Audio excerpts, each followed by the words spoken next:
ہاں، جو ٹاپک جو ہے آج کا ہے اس حوالے سے میں کچھ بریف انٹروڈکشن اس کلمے کی کروں گا جسے اسلام کا کلمہ یا کلمہ طیبہ کہا جاتا ہے۔ ظاہر بات ہے اس کلمہ طیبہ کا پہلا حصہ لا الہ الا اللہ، یہ اصل میں کوئی مذہبی نعرہ نہیں بلکہ ایک سیاسی نعرہ ہے، اور اس کا جس طرح سے شوگر کوٹڈ جو ٹرانسلیشن کیا جاتا ہے یا کیا جاتا رہا ہے وہ تو خیر اپنی جگہ لوگ اس کو مانتے بھی ہیں اور منواتے بھی ہیں۔ اس کا ایک مطلب جب ہم غور کریں تو وہی آتا ہے کہ دوسروں کے جتنے خدا ہیں وہ سارے نقلی ہیں اور اصلی خدا صرف اور صرف اللہ ہے۔ یہ اصل میں اسلام یا اہل اسلام کا یہ کہنا بھی ہے، یہ ماننا بھی ہے اور یہ دعویٰ بھی ہے کہ دوسرے تمام جتنے ہیں وہ سب نقلی ہیں اور صرف ہمارا خدا جو ہے جس کو ہم نے اللہ نام رکھا ہے وہ اصلی خدا ہے۔ اور ظاہر بات ہے دن میں 5 بار وہ دنیا بھر میں بڑے اونچے میناروں پر اپنے لاؤڈ اسپیکر لگا کر جو ہے دن میں 5 بار یہ بآواز بلند اعلان کرتے ہیں کہ دوسروں کے سارے خدا نقلی ہیں اور صرف ہمارا خدا یہ اصلی خدا ہے جس کا ہم نے اللہ نام رکھا ہے۔ اب دیکھیں اسلام کا جو بیسک ایجنڈا ہے یا اس آئیڈیالوجی کا جو اصل مقصد ہے وہ یہ آئیڈیالوجی یہ کہتی ہے کہ یہ زمین اللہ کی بنائی ہوئی ہے، اس زمین کا بنانے والا یا خالق اللہ ہے، تو اس اعتبار سے اس زمین پر صرف اور صرف اللہ کا راج چلے گا اور رواج اس کے رسول کا چلے گا۔ ٹھیک ہے، اللہ کا راج اور اس کے رسول کا رواج، تو اس اعتبار سے قرآن کیا کہتا ہے اس پہلو پر یا اس پہلو سے یا اس انداز میں، قاتلوہم حتی لا تکون فتنة ویکون الدین کلہ للہ، ان سے لڑائی کرو۔ کس سے لڑائی کرو؟ کن سے لڑائی کرو؟ ظاہر بات ہے جو اس آئیڈیالوجی کے خلاف ہیں۔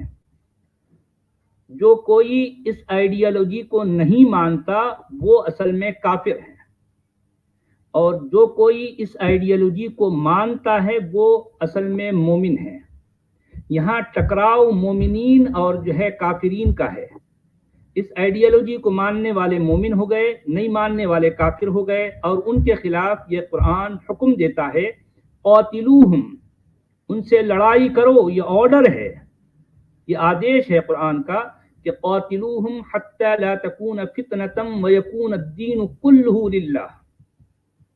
دیکھیں فتنہ کیا ہے؟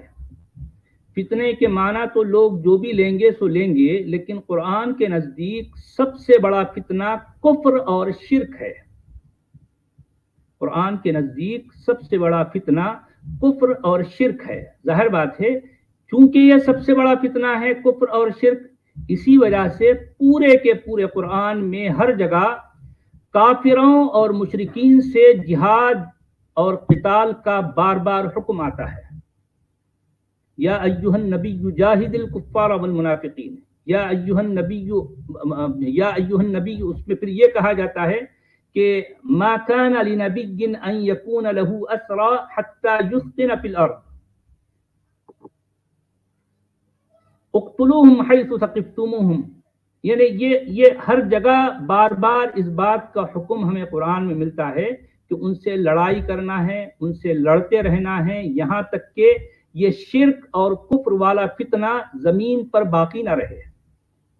کفر قرآن کی نظر میں ظلم ہے، کفر یا شرک قرآن کی نظر میں ظلم ہے۔